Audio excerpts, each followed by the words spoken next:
All right, hello everybody, and thanks for joining us for today's episode of The Doctor Is In. I'm Dr. Allison Arwady. I'm the Commissioner at the Chicago Department of Public Health, and it's my great pleasure today to have a guest with us, Mayor Lori Lightfoot, the Mayor of the City of Chicago. Hello everyone. Glad to be joining today. Thanks. Because we have the mayor on, I'm just going to do a very brief overview of our numbers and where we are. Reminder to everybody, chicago.gov/coronavirus. 80% of the questions you have are probably answered on that website, and every day we update it. So let us know if there's things you want to see on the website. Let us know your questions, and please right now be putting in questions that you have for the mayor or for me. So today we are at 598 lab confirmed cases of COVID-19 in Chicago residents. We also have had 4 deaths in Chicago residents. There have been 1,285 lab confirmed cases in Illinois. That includes the Chicago cases, and a total of 12 deaths in Illinois. We have had cases in 31 out of the 102 Illinois counties. In the U.S., we're at over 33,000 cases and over 400 deaths in 50 states. And in the world, we're at over 330,000 cases, 14,000 deaths, and at this point, we're in 189 out of 195 countries, virtually the world. So go to the website to learn more about the data. Let's talk with the mayor. Sure. So, boy, this has been a couple of weeks like, yes, nobody has seen before. And I know we've been having to make a lot of really difficult decisions together. Can you just give sort of a sense of some of the things that you've been thinking about a lot, things that have been surprising you, making you worry, making you happy? Just let folks know some of what we've been thinking about together. Well, first of all, I want to thank you. I want to thank Dr. Arwady and her incredible team at CDPH. Every single day I am comforted and inspired by the work that you and your team are doing. It gives me great confidence that we are on the right path to really slow and stop the spread of this disease because of the work that you're doing and, frankly, stepping up and doing public service like this. So I just want to thank you. What I will say is that what we have been focused on and what I've been focused on personally is a couple of things. First and foremost, we've got to make sure that our healthcare system is strong. And that means making sure that we prioritize communications with them, which CDPH does on a daily basis, making sure that we understand what their needs are, getting them the kind of supplies that they need to be able to take care of people that are acutely sick in the hospitals, but also making sure that we strengthen the support systems around our healthcare workers. This is particularly difficult on them. So that's why we stood up a new system in conjunction with Center City, for example, to provide daycare and childcare relief for first responders and healthcare workers, critically important. The other part of the system that I just mentioned that we're also concerned about, of course, is our first responders, our police, our fire, our EMTs, our 911 call takers and dispatchers. They all are continuing to be on the job every single day, making sure that we're supporting them, making sure that they've got the equipment and supplies that they need, and making sure that we're taking care of their mental health and wellness is critically important part of our city. The other piece that we've been spending a lot of time focused on is our vulnerable population. People 60 and above, people with underlying medical conditions, the homeless. That's why we have made sure that we stand up additional housing and support for people who are stepping down from acute care, people who need to quarantine or isolate themselves but can't go home or shouldn't go home. We now are on our way to having 1,000 hospital beds that are available for them. Thanks again to the YMCA to making sure that we have a place so we can practice social distancing for the homeless that would otherwise be in shelters. people are really stepping up in a tremendous way. I also want to give a note of thanks to all the people who've been working on making sure that we have food to feed our residents, particularly our sick and shut-in. The Greater Chicago Food Depository, the Salvation Army, Meals on Wheels. Folks are stepping up in incredible ways to help support other residents in the city of Chicago. Okay, great, thank you. Let me just see here. I know there were a couple early ones. So during this difficult time, what are you and your family doing to keep safe? Well, we are doing a number of things. First of all, we're checking in with each other to make sure that each of us is okay. My daughter's off school, and initially thought it was like summer vacation, right. But it's actually pretty rigorous. They've got specific lesson plans that they were working on every day. But even with that, making sure that she gets outside in our yard, just goes for a walk with my wife to just get some fresh air, but again, practicing social distancing. If you came to my house and you walked in the door, aside from my dog who rushes to the door to greet us, what you'd see is a dispenser of hand sanitizer. So anyone who comes in, me, one of my family members, we don't get a lot of visitors these days, but everyone is cautioned and urged to take some hand sanitizer, put it on the front and the back and through the fingers. Yep. So we're doing that every day, making sure that we are washing our hands appropriately, but also just spending some time together. This is a time where families, when you're busy normally, right. you see each other in passing, but now we're spending a lot of quality time together, and we're trying to make sure that it is quality time. We're playing games. There's a dominoes game that we like, so we play that with some frequency. We're watching age-appropriate things on TV, on Netflix, but also just kind of talking through what we're all experiencing from our different vantage points over the course of the day. Okay, great. And you know, obviously touches on a few of the things that we've really been emphasizing for folks. So happy to hear that you're making sure you're outside, your daughter's outside. Again, you know, you've been hearing me every day say it is really important that you are turning off the TV for at least a few hours, that you're taking a break from the onslaught of news about this. It really raises anxiety, and that it is safe. We keep getting this question. We're going to answer it every day until we're not getting the question anymore. It is safe to be out of doors. If you're out by yourself, if you're doing social distancing, hold out your arm for me, will you? We've been doing this every day to show, you know, 2 arms lengths apart is how you know that you're the right distance apart from someone who you're interacting with. And then just the importance of washing your hands. That hand sanitizer, the soap and water, that kills coronavirus. And if you've been out and about, as long as you wash your hands before you touch your eyes, your nose, your mouth, coronavirus is not going to get in. So, yeah, everybody's figuring out the new normal. Are you doing a schedule of any kind with your daughter? I know you have your own schedule, of course. Well, she's got a daily schedule kind of set by the school. She's got work plans every day. She's got homework that she's got to turn in. So we're doing a little bit of homeschooling, and really my wife is kind of a running point on that because I'm otherwise occupied.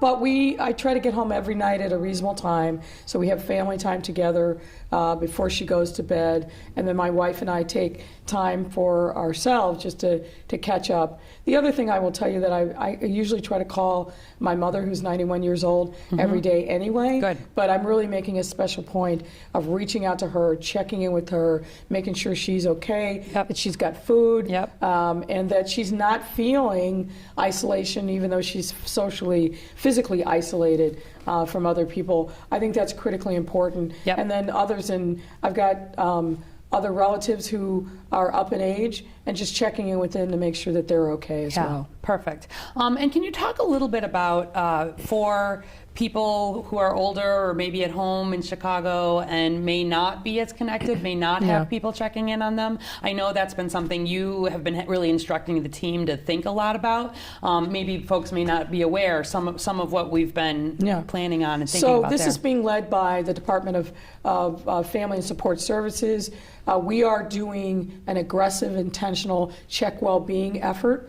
We're doing it through certainly 911, police and fire, but also through aldermanic offices, through the faith community. We want to make sure that there are touches with people who might otherwise be isolated. Just, hey, how are you doing? Anything you need? We're making sure that we get food out to them. But we're human beings, we need interaction. And it can't just come from the TV or the internet. A live voice on the other end of the phone, or even just knocking on a neighbor's door, staying on the porch, but just saying, hey, are you okay? Just want you to know that I care about you. Anything you need, just let me know. Perfect. Those kinds of things are really, really important in this time. Exactly, and that's, we've been sharing stories really every day of how people have been stepping up. The younger, healthier people who are at less risk of this serious illness from coronavirus. Reach out to somebody you wouldn't normally reach out to. Think about how you can support people, both the folks who really are unable to leave their homes safely, and the people who do need to be out and about every day. Our emergency workers, our healthcare workers, and all the people who keep the city running. Let me also just say employers. If you have employees who are now teleworking, reach out to them. Make sure that somebody is touching base with them so they're still connected. Now, the people that are in daily work stream, you know what's going on with them, but maybe it's a secretary or a clerk or somebody who cleans your office space who may not be actively involved in work, but still needs the same kind of sense of community and connectivity. So think creatively about ways that you can be in touch with your workforce and assign people, team leader or what have you. Make sure that you're reaching out to folks and letting them know that you're there for them, and making sure that if they have anything that they need, that you're responding to that need. Absolutely. I'll tell you, at the Chicago Department of Public Health, obviously, really, my whole workforce is essential at this point, but we do have people who are older and have the underlying conditions. They're obviously home and teleworking, where we've been able to set people up who mostly work with the data. They're teleworking. But we've made a point, every Monday at 9 a.m., there's a lot of places that I could be. We are doing a webinar or a call-in for everybody at the Chicago Department of Public Health, no matter where you're working, no matter what your situation. I want to make sure that sort of my team is hearing from me what we need them to do to make sure they're doing the proper things to stay as safe as possible at work and at home. And really, I would encourage any employer or any team, any group, any group that you're used to thinking of coming together, think of having that coming together in a virtual kind of way, so that, again, we're not leaving people outside that network of being connected. The city's filling in wherever we're able to. So let's turn to some questions here. Sure. All right, Kenneth Trimble from Facebook. This one's for me. If I breathe or inhale steam for an extended amount of time, will that kill the virus? So thanks for the question, Kenneth. So this is similar to some of what we were talking about yesterday, where we were getting some questions about heating and, does cooking kill the virus? So my job as the commissioner at the Chicago Department of Public Health is to protect your health, the health of Chicago. And when I read a question like this, I know that you're worried and you're thinking about, I want to do everything I can to protect myself. Inhaling steam does nothing to protect you from coronavirus. It does nothing to treat in case you had inhaled coronavirus, and it has major potential to damage your mucous membranes, your lungs. Like we talked about this with one of the questions yesterday. We've seen similar things. People are trying to take sort of hot baths, and they're thinking that has the potential to kill. Your body stays at the same temperature. That's one of the amazing things about the body. Like, it's 98.6 within a couple of degrees, no matter how cold it is, how warm it is, how much you're inhaling steam. And the virus lives in the temperature of your body. So you cannot change the temperature of your body. If the virus is in your body, there is nothing that you can do to stop it. Like we were talking yesterday, don't spray Lysol on your body. Don't try to do these things.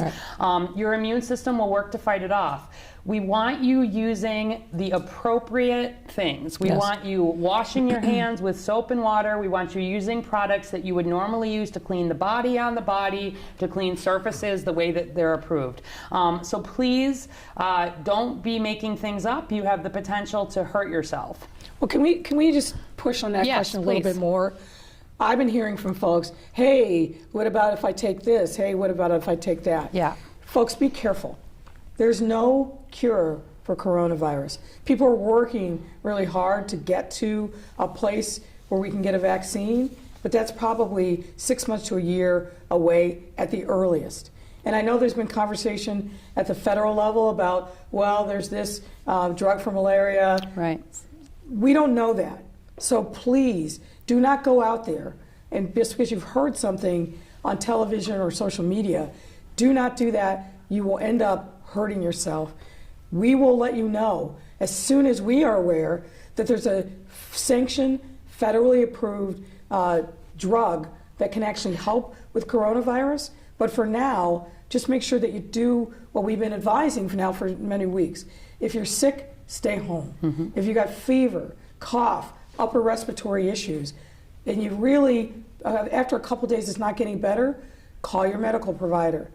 Do telemedicine. And then they'll be able to advise you, based upon your unique individual circumstances, what the next step should be. And if you go on the chicago.gov/coronavirus, right on that front page there, you'll see the, if I have symptoms, sort of what should I do, and it'll talk you through that. Let me pick up actually on what you said, because I think it is so important. And I'm not sure if folks saw, but I have been paying attention to what President Trump has been tweeting. And he did tweet out over the weekend calling out a particular medication, one called chloroquine, and then azithromycin. Azithromycin is an antibiotic. Remember we talked yesterday about the difference between viruses and bacterial infections. This is a virus, and frankly, chloroquine, which is the other one that he went ahead and mentioned by name, it's a medication that is approved to treat malaria. It's also a medication that's approved to treat rheumatoid arthritis and lupus. And there's a version of it called hydroxychloroquine that a lot of people take in appropriate ways in this country and around the world to treat autoimmune diseases like lupus, like rheumatoid arthritis. And when this false information is getting out there, people are actually having trouble accessing the medications that they need to treat their existing illness. And more to the point, people are getting hurt. There was a case a couple days ago where there was a couple in Arizona who were worried about coronavirus. They got a hold of this chloroquine. The president had been tweeting about it.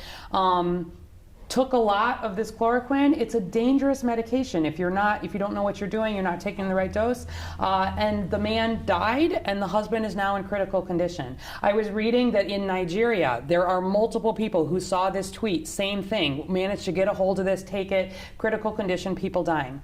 There are more than 20 medications that are being studied to see what their effects may be on coronavirus, more being developed every day. There are more than 20 versions of vaccines that are being tested. When people in Chicago have serious coronavirus, these folks who we have, and we do have them, who are in the hospital sick, they're in critical condition, some of them are in the ICU. The doctors are working, we're involved in this, to make sure those folks are being appropriately enrolled in the trials to get them in the medications that may show promise. But that has to be done under a doctor's care, and I do not want people reading these things. I know it's confusing where there's different information. As the mayor said, we will let you know, I promise, when there is good information. Everybody's working on it. I'm not taking any supplements. I have no medications that I have bought at home. I am following the same advice that I'm giving all of you. And isn't it the case, doctor, that 80% of the people who contract the virus actually don't need any kind of hospitalization? That's right. And then what percentage are basically able to just stay at home, do the things that you would do if you had the flu, and are able to kind of move through the course of the virus. Yeah, so that is most people, and we've been talking a little bit about this, but I think it bears just repeating. When you look at our own Chicago data, like of the people actually diagnosed with coronavirus in Chicago, 78% of them have not even needed to spend one night overnight in the hospital. Especially the younger people they tend to have really quite mild illness. It doesn't mean that younger people can't get serious illness, and we do see very serious. There's the possible for really serious illness, but even in that older population where the risk really goes up, there are people in that older population who recover and some who do not need hospitalization. So that's why if you look really the guidance around sort of who needs the testing, what you need to do, number one rule of thumb is that if you're starting to feel ill, stay home. We know early in illness there can be some viral shedding. People just have a little bit of a cough. They're starting to feel not great. We want you home at that point. We don't want you running the risk of shedding virus, really thinking about having that social distancing and hand washing even at home. So, should we go to another question? We should. What scenario planning, this is from Susie Jablonski, what scenario planning is in place to respond to both short-term and long-term quarantine mandates? It's an interesting question. You want to start? Sure. Well, I think as the doctor has said previously, we prepare for these kinds of scenarios all year long. And there was a big exercise that was done last August that I know the doctor has talked about.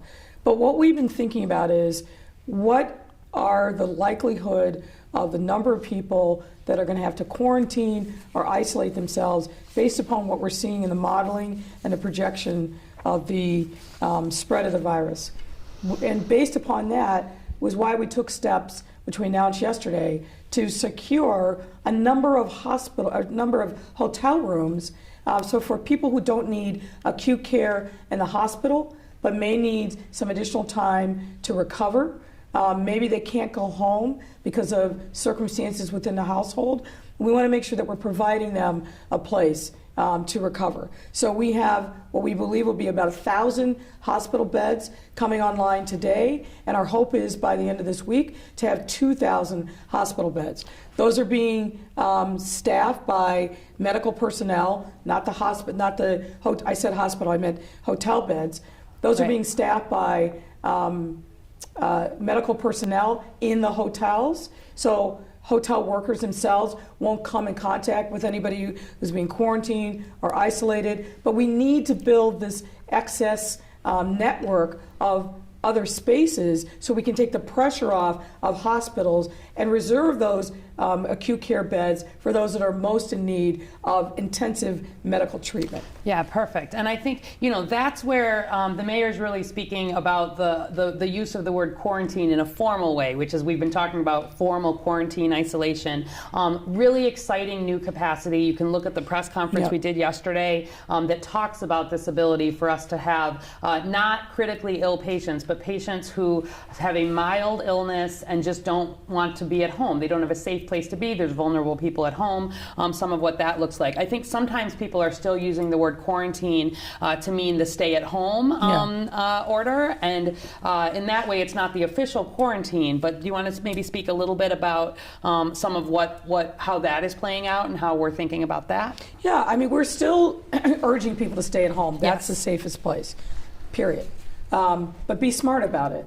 And in the event that somebody is diagnosed and they can't stay at home, for example, maybe because they have somebody in the household that's got an underlying medical condition, or they're concerned about affecting other people, or they need some additional supports because they can't be alone in their household.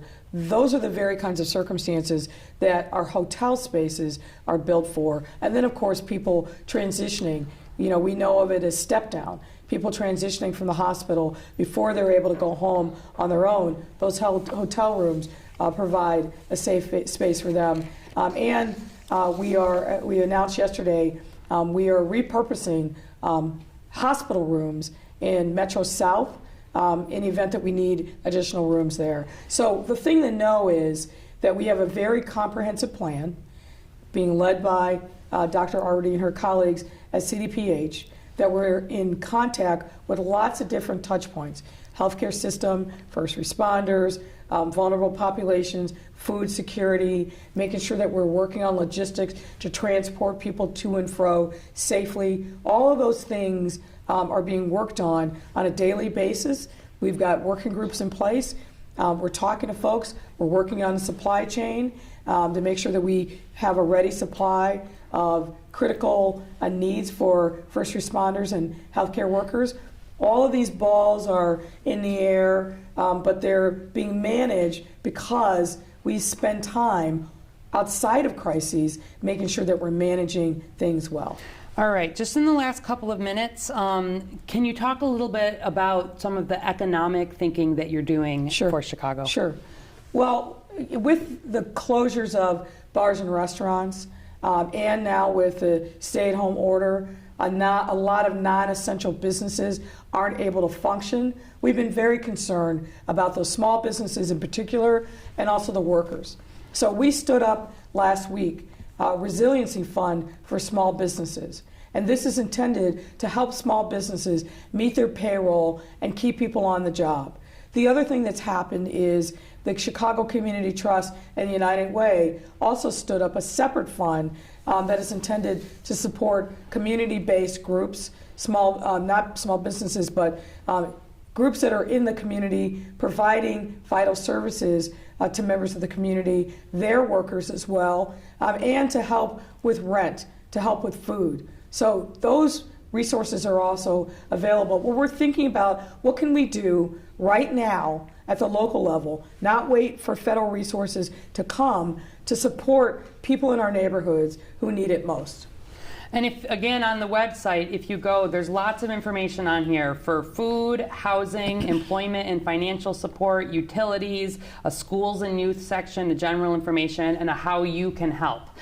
So thank you really for that. And I appreciate people also reaching out to me personally to tell me about what your individual story is, to offer suggestions on things that we can continue to do to help people in this incredible time of need. So keep those comments and suggestions coming. I appreciate them. And can I offer, we like to end sort of on a what can I do today. Tomorrow we'll go back to a more rapid format of hitting more of these questions. But I'd encourage sort of on that note, as you're reaching out and you're thinking about it, I've received a few handwritten letters. People are starting to do this a little bit more again.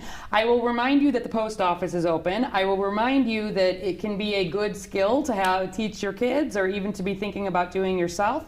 Again, those of you who are on the side of the digital divide where you're able to watch this, where you're able to kind of get this information, you're probably spending a lot of time in front of your screen, in front of your TV. I want you on the website. I want you educating yourselves and sharing that information, but also trying to take a little break from that. Try writing a letter. When's the last time you did that? Try pick up a book, right? There are bookstores, independent bookstores here in Chicago. I know Seminary Co-op is one of them that's offering free shipping on all books, and they're one of, they were the country's first nonprofit bookstore whose goal is just to sell books. There are other small businesses here in Chicago that they're not open, but they're thinking about ways to get you things that you could need. The Chicago Public Library has its digital information available. So go on Chicago Public Library. There's ways to download books. There's ways to download audiobooks. Explore that. We'll talk some more about it.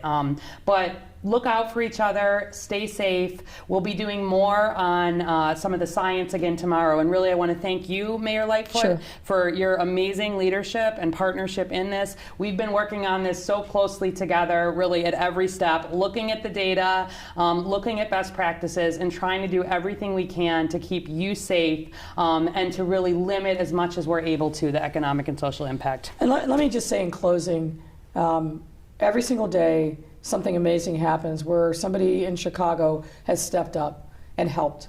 And I'm grateful for it. Your city is grateful for it. But please make sure that you take care of yourself, both your physical well-being, but also your emotional well-being. Take some time every single day just to decompress. This is a challenging time. It's very stressful for all of us. We'll get through this together. I'm 100% confident about that, and we'll be the better for it. But make sure that you're also taking care of your needs. That's important and crucial. Thanks very much, and be well. Thank you.